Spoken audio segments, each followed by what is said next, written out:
back away? I would like to tell you a story. I wrote it just for you. I saw a man at the blueberry farm in a battered baseball cap. He picked berries and put them in his bucket with blue-purple, powdery-looking skins. A few of the handsful became a sweet snack of the best-looking berries.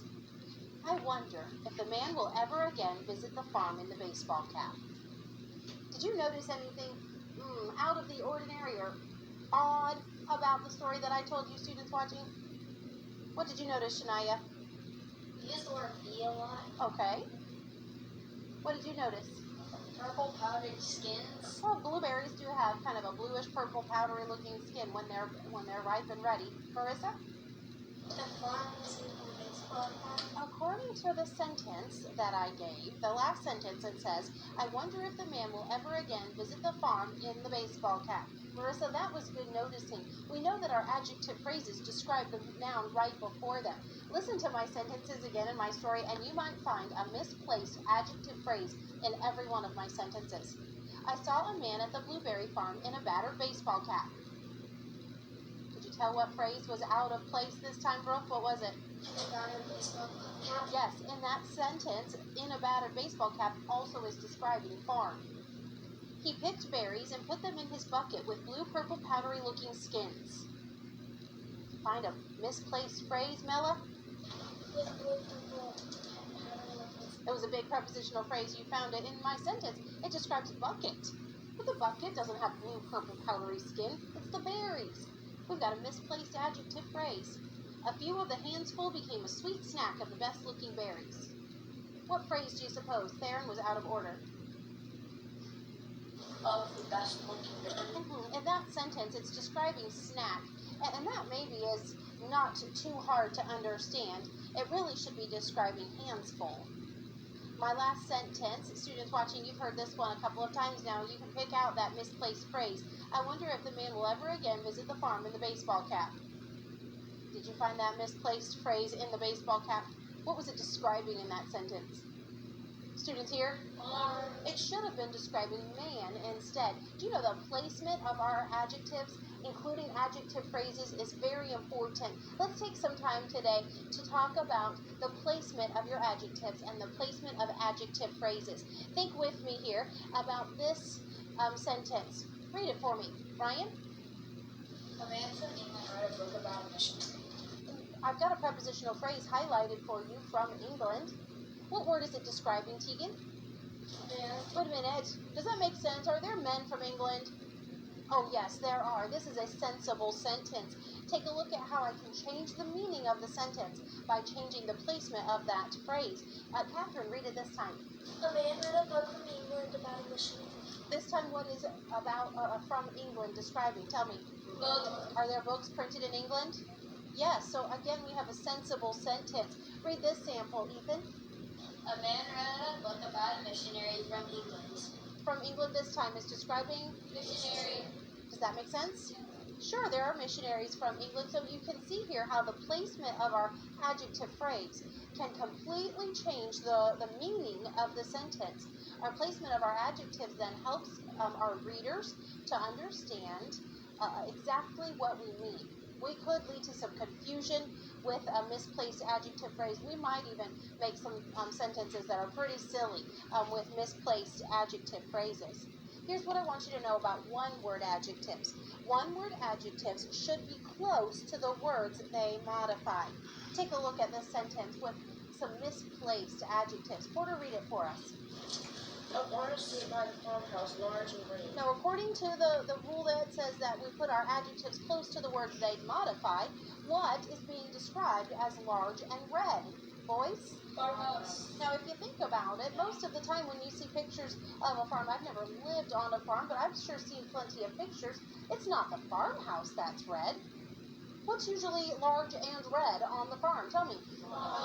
So I need to change the location of those adjectives so that they are close to the noun they are describing. A large red barn stood beside the farmhouse.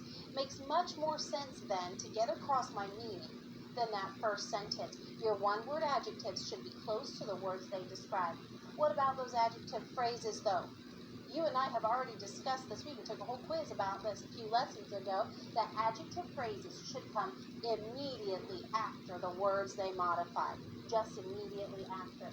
When we don't have that, then we could really create some confusion. Read my sample sentence, please, Rain. Melissa served hot dogs to her friends on paper plates. With the understanding that the prepositional phrase must describe the noun right before it. Who or what is on paper plates right now? Ethan? Her friend. We better get those friends off the paper plates. What is supposed to be, according to what you think the meaning of the sentence is, what is supposed to be on paper plates? Shania?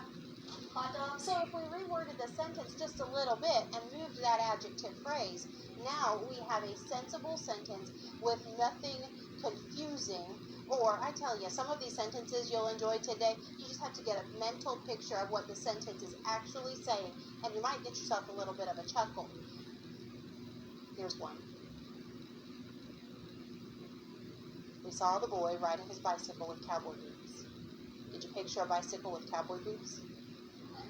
I was picturing the cowboy boots making up the tires of the bicycle. So there are a series of cowboy boots hitting the ground as the wheels go around and around. Wait a minute. It's not really the bicycle with the cowboy boots. I have a misplaced phrase. I'm going to put parentheses around it. Circling it would be another way to go here. And I want to move this phrase to the place that makes more sense. Amira? After boy. Yes, and I'll use a caret here. Drawing an arrow would be the same kind of thing, moving that prepositional phrase. Take a look at this one. The barn fell to the ground, old and dilapidated. According to our rule that says that one-word adjectives should be close to the words they describe, what is old and dilapidated, Kenny? Ground. The ground. Yes, well, the ground is old, right? God made the earth 6,000 years ago. That's pretty old. But I wouldn't say that we should describe the ground as dilapidated. What instead, Tegan, should be described as old and dilapidated? So I'm going to put parentheses around these adjectives. I could circle it. That would be another way to go. And I'll use my caret or an arrow to put that adjective, or those adjectives where they should go. The old and dilapidated barn fell to the ground. Or perhaps I could say the old, dilapidated barn fell to the ground. You'll enjoy this one. The dog ran across the road with shaggy hair. Nella, what phrase is misplaced? With shaggy hair. According to our sentence right now, students watching, who or what has shaggy hair? What is it, students here? The Have road. you ever seen a road with shaggy hair before? Maybe in your mind you just pictured it. Who or what has shaggy hair, Brooke? The dog. So let's place that prepositional phrase where it would make more sense. Our placement of our adjectives helps to avoid a misunderstanding, or even helps us to avoid making a silly or nonsense kind of a statement. Open your language books, would you please? Let's go to page 212. At the top of page 212 is a blue box, all about the placement of adjectives and adjective phrases. As you read through the sentences here and think, hey, I hope you can picture these things in your mind and give yourself a little bit of a chuckle today. These are quite humorous as is. The instructions do say the following sentences contain misplaced modifiers. Circle each misplaced modifier and draw an arrow to the place where it should be. Serenity, read sentence number 1. Today a man told us about his encounters with wild animals from a mission board. Do you know what a mission board is? Any ideas of how we could describe a mission board? Ethan, what are you thinking of?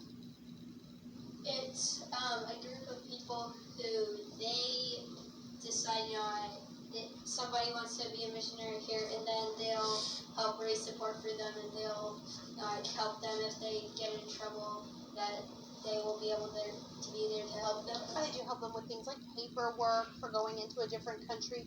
They help them track their income so that they can pay their taxes. They do give approval for the different countries that a missionary might want to go to. So that doesn't seem like something that wild animals should be a part of, does it? No. Let's circle from a mission board, and let's move that misplaced prepositional phrase to a more sensible location. Theron, what word should it be describing? Man. Yes, so let's put our little arrow right after man. So our sentence would read, today a man from a mission board told us about his encounters with wild animals. That makes more sense. Read sentence number 2 for us, Shania. The swan swam in the lake white and graceful. Wait a minute, what's white and graceful in this sentence? This is confusing. What should I maybe need to move around, Porter? In the lake. Well, I think in the lake is describing the swan, or describing swam, actually telling where. I'm not sure that in the lake is a problem. There's something else that doesn't quite make sense. White and graceful. White and graceful doesn't really describe the lake, does it? At least that's not the intent. What is white and graceful describing? Swan. So let's circle white and graceful and put your arrow all the way over. Catherine, I like where you put it, in front of the word swan. You ready to picture number 3? Mela, read it for us. A woman stood on the sidewalk in a red silk dress. You've never seen a sidewalk in a red silk dress before. What should we circle, Marissa? In a red silk dress. Yes. Where does that phrase need to move, Tegan? Let's put it after woman. The woman in a red silk dress stood on the sidewalk. Do numbers 4, 5, and 6 on your own, and we'll check very quickly.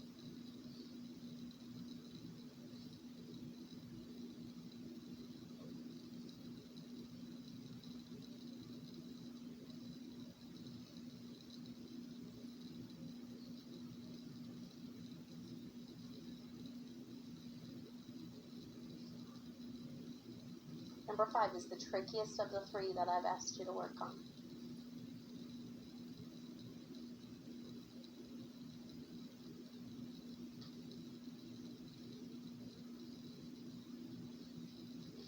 Did you get some funny pictures in your mind as you were reading through these sentences? Kenny, we're jumping to number 4. Tell me what you circled.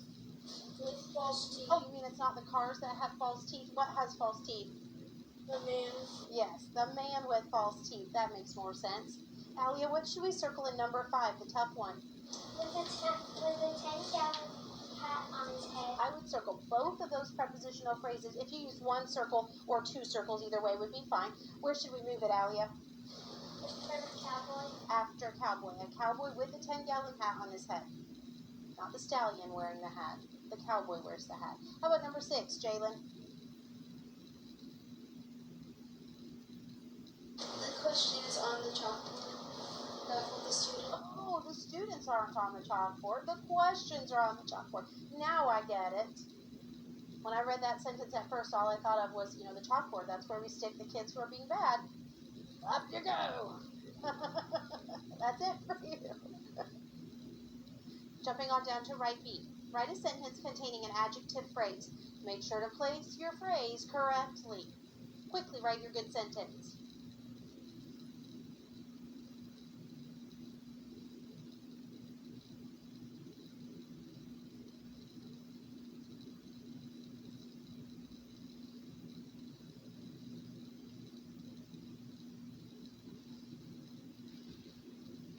And you have a sentence to share. I want you to stand by your desk.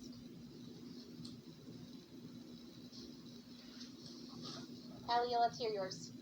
The flag on the wall has stars and stripes. And what does your prepositional phrase on the wall describe? The flag. Good. Amira, let's hear yours. The man in his car drove off quickly. I agree with your sentence. I didn't hear any mistakes. In the car, I think was your prepositional phrase. What does it describe? Man. Well done. Catherine, let's hear yours. The girl in the teal silk dress was in the car. Aha, I heard the prepositional phrase in the teal silk dress. And your that phrase was describing the girl. Good. Porter, your sentence. The girl eating popcorn quietly sat on the couch. Your phrase was on the couch. What is it describing? The girl. I'm not sure that it's describing girl on the couch. I think it's describing sat. You have a good adverb phrase in your sentence, on the couch. If you said, the girl on the couch ate popcorn quietly, then that prepositional phrase, remember, we want our phrase to be close to the word it describes. That would be more along the lines of what we want. Mela, let's hear yours. She ate ice cream with sprinkles. And with sprinkles was your phrase. What's it describing? Ice cream. That's the right place to put it. So then, Shania, your sentence? The man with his dog was walking. With his dog describes, and you placed it correctly there. And The man of Wittenberg was a spy. And your prepositional phrase? Of Wittenberg. And describes? Man. You placed it correctly. Ethan, The dog with the smooth hair ran. your prepositional phrase was? With the smooth hair. What word is it describing? Dog. The word that came right before it makes it a good prepositional phrase, a good adjective phrase. Students watching, you've heard some good examples here. I hope you wrote an accurate sentence as well. Let's jump over to page 213. At the section called Think A, we're going to do the even numbers together. We'll save our odd numbers for our independent work time. Our instructions say, underline the proper adjectives in these sentences. Oh boy, it's been a while since we talked about proper adjectives. How do I know if a word is a proper adjective, Nella? If it's capitalized. Oh, right. Capitalization will be a good clue for us there. Circle the common adjectives except articles. Oh boy. What's an article, Porter? And stuff. Oh, okay. So those little articles, a and the, they won't get circled in our sentences. Draw an arrow, continues our instructions, from each adjective to the word it modifies. Let's start at number 2. I have eaten French bread, but I have never tasted German sausage. What should we underline in that sentence as a proper adjective? Marissa? French, Describing. bread, And anything else? German, Describing. sausage. And anything else? Nothing else for proper adjectives. How about common adjectives? Students watching, what should we circle? Volunteer in this room? Catherine? Bread, No, bread is a noun being described by French. I was trying to trick you on this one. There's nothing to circle in this sentence. Go to number 4. The heavy rains caused great mudslides down the rocky Appalachian hills. Tegan, how about something to circle in this sentence? appellation. Appellation shouldn't be circled. It should be underlined because it's a proper adjective. You might have gotten your instructions backwards there. So we're going to underline hills. What is it describing? We're going to underline appellation. What is it describing? Yeah, you got that one from me. How about some common adjectives to circle? Describes. Good. Anything else? Oh, there's something else. Students watching. Did you spot it? One more try. Describes what? Heavy does describe rains. Did you find the other adjective in this sentence, Ethan? We've got rocky and Appalachian describing hills. We've got heavy describing rains. The and great. Well, we're not circling or marking the. Remember, we're not marking those articles. I do agree with great. What is it describing? Mudslide. Yes, that's right. Go to number 6 now. A loud crash was heard when a huge crystal punch bowl hit the floor. There, and I'm ready for some common adjectives in this sentence. What did you find? Loud. Describes. Crash. What else? Huge. Describes. Punch. Huge doesn't describe punch. There, that's more like it was a huge bowl. What else? Crystal. Describes. Bowl. What else? Punch. Describes. Bowl. What else? Nothing. That is right, Theron. Go to number 8. This old edition of Gulliver's Travels contains many interesting pictures. Shania, how about some adjectives? Old, Old describes. edition, What else? interesting, Describes. picture, What else? There are 2 more adjectives that we can find in this section. Gulliver's Travels, Of Gulliver's Travels is a prepositional phrase that describes addition. It's not necessarily part of our marking this time around. This describes. edition, Yep, and there's one more that was many is the one we're looking for. Describing. picture, Good. Yeah. Let's go on to Think B. This time we will be marking some prepositional phrases. We'll do the odd numbers of this section. Our instructions say underline each predicate adjective, circle all adjective phrases, and draw an arrow to the word each one modifies. Number 1, this carton of milk tastes sour.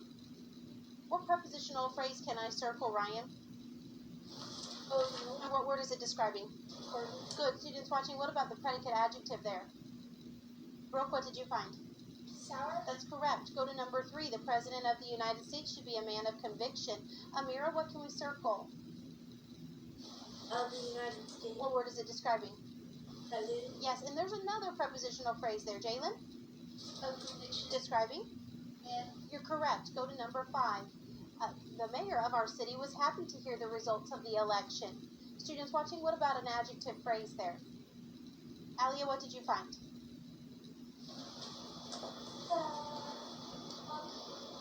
Stand up nice and tall for us. of our city, Describes? Good. Kenny, can you tell me something else in the sentence? Of the election Describes. result. And how about a predicate adjective? Serenity? Result. No, results is not the predicate adjective there. Let's see. Mayor was Happy. happy is the word to underline as your predicate adjective. Let's look at one more section together, and it's big C at the bottom of the page. All of these sentences have some kind of adjective error, something either from this lesson or maybe something we talked about from our last lesson.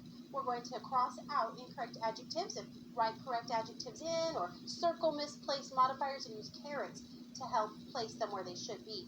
Read sentence number 1, Catherine. The park ranger has spotted the bear with a red mustache. What kind of error did you find, Rain? With the red mustache should be circled. That's not in the right place. The bear doesn't have a red mustache. Ryan, where should we place that phrase? After park ranger. After ranger makes much more sense. Emily, read sentence number 2. Which of the two books do you want? And that was sentence number 3. How about number 2? Apples are more rare than apples. Tegan, can you help us make a change? Cross out more. We should cross off more. These apples are redder. It makes more sense. But that's not the only change to make to this sentence. Students watching, what else did you spot? Marissa? Them as an adjective? No, use those. Cross off them and add in the those instead. Now, students watching, we've covered a lot of ground here in our language lesson. Your time during your independent work time will be spent going back through page 212 and 213. Finish up both of those pages.